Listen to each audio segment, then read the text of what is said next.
State minority cell కార్యదర్శి అయిన చాంద్ బాషా గారితో ఈరోజు మనం ఉన్నాం. అయితే బాపట్ల నియోజకవర్గంలో అయితే మనం ఉన్నాం. చూద్దాం ప్రస్తుతం బాపట్ల నియోజకవర్గంలో మరి ఇప్పుడున్న ప్రభుత్వ పరిపాలన ఎలా ఉంది, ఇప్పుడున్న ఎమ్మెల్యే అభ్యర్థిగా పోటీ చేయబోతున్న వేగేసి నరేంద్ర వర్మని ఎంతవరకు కోరుకుంటున్నారు అనే విధంగా కూడా తెలుసుకుందాము.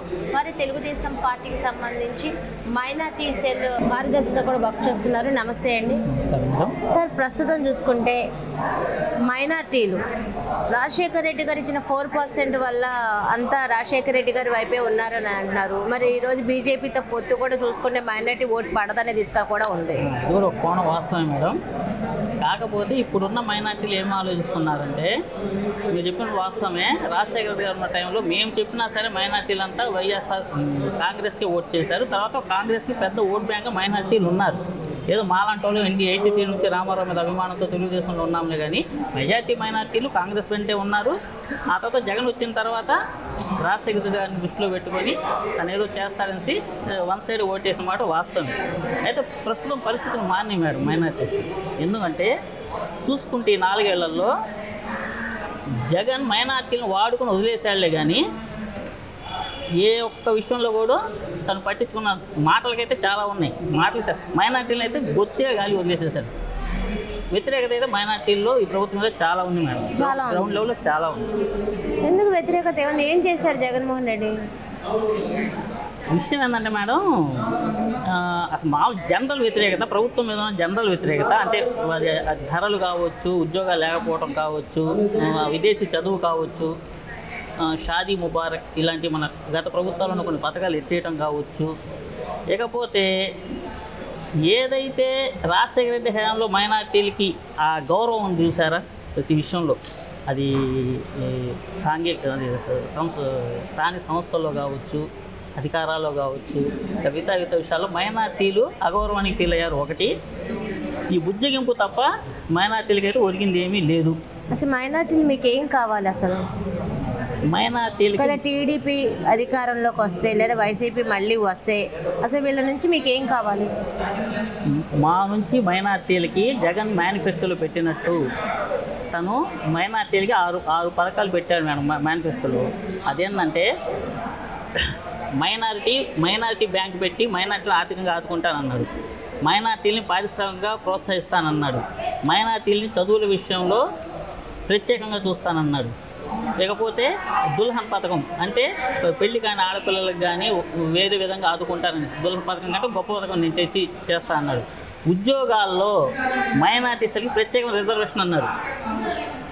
యారు కూడా గాలి వదిలేశారు. ఏ ఒక్కటన్నా జరిగిందో చెప్పండి, మీరు చెప్పండి, మీ కేసు చెప్పండి. మరి టీడీపీ చేస్తుందని నమ్మకం ఉందా? నమ్మకం అంటే ఇంకా మైనార్టీ మేనిఫెస్టో అయితే బీసీది అయితే అయిపోయింది, ఇంకా మైనార్టీది అయితే రాలేదు. దీనికంటే బెటర్గా చేస్తాను మాత్రం మా పై నుంచి హామీ ఉంది. బెటర్గా చేస్తారు. మరి ఈ బాపట్ల నియోజకవర్గంలో నరేంద్ర వర్మ గారు మీ మైనార్టీలకి ఎంతవరకు న్యాయం చేస్తారని అనుకుంటున్నారు? చేస్తాడు అంటే ఒకటి మేడం, మేమైతే మైనార్టీ వర్మ గారికి ఏం కోరుకోలేదు, ప్రభుత్వ పరంగా తప్ప. ఎమ్మెల్యే గారు తన వ్యక్తిగతంగా హెల్ప్ చేశారు మైనార్టీ, చాలా వ్యక్తిగతంగా చేశాడు. తన అధికారంలో వస్తే కదా ఒకసారి చూసేది మనం, కానీ వ్యక్తిగతంగా మాత్రం తను ట్రస్ట్ పెట్టి రాజకీయాల్లో రాకముందు నుంచి కూడా తను ఆదుకున్నారు మైనార్టీలను కూడా అందరూ. మరి మైనార్టీలు ఇప్పుడు చూసుకుంటే రఘుపతి గారు వెనుకున్నారా బాపట్లలో, నరేంద్ర వర్మ వెనుకున్నారా? 50-50 ఉంటారు. 50-50 ఉంటారు కన్ఫర్మేషన్. ఎందుకంటే బాపట్ల కూడా ఎక్కువ ముస్లిమ్స్ మైనార్టీలు ఎక్కువ ఉన్నారు. గత ప్రభుత్వం టీడీపీ చేశారు మైనార్టీలు, అదే సతీష్ టైంలో టీడీపీ చేశారు. సతీష్ చాలా ఆదుకున్నాడు. ఇతను ఇంకా చూడలేదు కదా, సార్ గారిని ఇంకా చూడలేదు. నమ్మకం అయితే ఉంది. మైనార్టీ సెల్ వచ్చేసి కార్యదర్శి మరి స్టేట్, మరి మీరు ఎంతవరకు సపోర్ట్ ఉంటారు వర్మ గారికి? 100%. ఎలా 50-50 అని ఇప్పుడే అనేసారు? నేను ఓటర్ల గురించి చెప్పాను.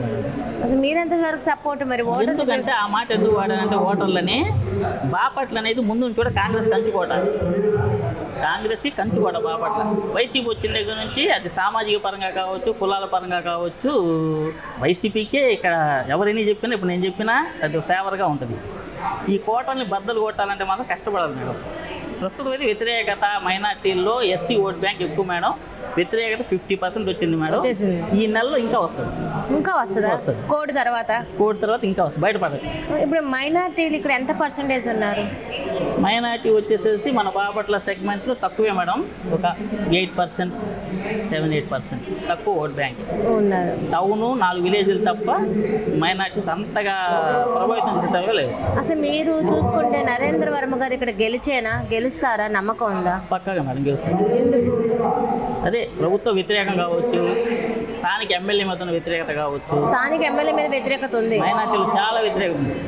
ఏమేంటి ఈ వ్యతిరేకత? 4 ఏళ్ళు అసలు మైనార్టీలు బొత్తిగా మర్చిపోయాడు, ఏ ఒక్క పని కూడా చేయలేదు, అట్టమట్టి కూడా ఇలా చెప్పకనే చెప్పేశారు మైనార్టీ ఓటింగ్ వైసీపీకి లేదని. లేదు మేడం, లేదు అంటే ఇప్పుడు టీడీపీ హయాంలో బరేల్ గ్రౌండ్స్కి కానీ, షాదీ ఖానాలకు కానీ, మసీదులకు కానీ వద్దన్న ఫండ్స్ వచ్చినాయి. వద్దన్న వచ్చినాయి, వాళ్ళు అడగ పెట్టకుండానే ప్రభుత్వం నుంచి వచ్చేసి బరేల్ తయారైనాయి, ఈద్గాలు తయారైనాయి, మసీదులు తయారైనాయి, షాదీ ఖానాలు తయారైనాయి. ఈ 4 ఏళ్ళలో ముస్లిం కోరుకునేది ఏంటంటే మేడం, మా వాళ్ళు ఆధ్యాత్మికంగా ఎక్కువ ఉంటారు మేడం, ఏదో నాలాంటి వాడు రాజకీయంగా ఉంటారు. ఆధ్యాత్మిక భావనలు ఎక్కువ ఉంటాయి వీళ్ళకి ఆధ్యాత్మికం ఎవడు ఆదుకుంటాడో వాళ్ళ వైపు ఉంటారు మైనార్టీ. మరి బొత్తిగా ఒక్క పని కూడా చేయలేదు మరి వర్మ గారు మిమ్మల్ని ఆదుకున్నారని అంటున్నారు కదా మైనార్టీల్ని. ఆదుకోలేదు, మాట ఇచ్చారు, ఆదుకుంటే నమ్మకం ఉంది మాకు. మాట ఇచ్చారు, ఏమని మాట ఇచ్చారు? ప్రస్తుతం మేము తిరుగుతాం కదా మేడం, ఇప్పుడు మసీదులకు వెళ్తున్నాం కదా. ఆయన మొన్న ఒక 4 రోజుల క్రితమే వెదులుపల్లి మసీదు ఉంది కదా, ₹1 కోటి ప్రాజెక్ట్ షాదీ ఖానా కట్టిస్తానని వాళ్ళకి మాట ఇచ్చారు. ₹1 కోటి ప్రాజెక్ట్ అధికారం వస్తే ఖచ్చితంగా నా సొంత ట్రస్ట్ ద్వారా నేను కట్టిస్తాను మాట ఇచ్చారు. నరేంద్ర వర్మ గారు మాట ఇస్తే నిలబెట్టుకోకుండా లోన్ పరిస్థితి అయితే లేదు. ఖచ్చితంగా మరి ఇదైతే నిలబెట్టుకుంటారు నమ్మకం మాకు. ఓకే, ఇక్కడ చూసుకుంటే ఎంత ఓట్ల మెజారిటీ నరేంద్ర వర్మ గెలుపొందొచ్చు? 25-30 మేడం. గెలుస్తారా? పక్కా.